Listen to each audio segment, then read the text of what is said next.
Easter is over for another year, and what an Easter it's been.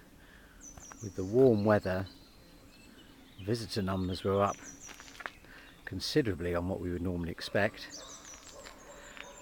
But I'm not quite sure that horticultural wise the plants know what's going on. With it having been so warm, things that you wouldn't be expecting to come into flower for quite a while already are.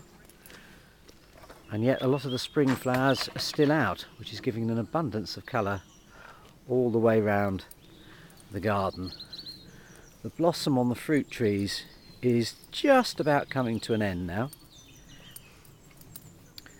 But the major work we've got going on at the garden at the moment, just look over the hedge here, pick up some of the tulips and the wallflower, and our magnificent crop of rhubarb, which we're using in the restaurant to make all sorts of cakes and puddings.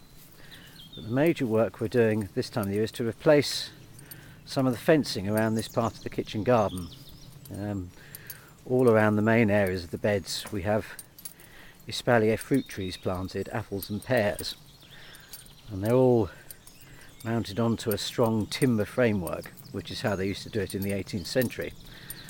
But this framework has now been in for quite a few years, and in certain places it's showing signs of rot.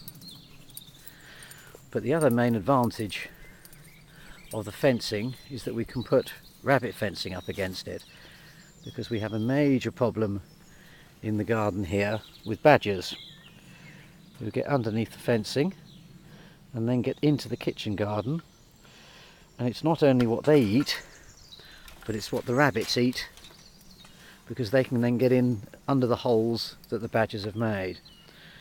So what we're doing is replacing the fencing and laying in a much more robust wire netting, which will go under the ground probably for about 18 to 12 inches to keep the badgers hopefully out.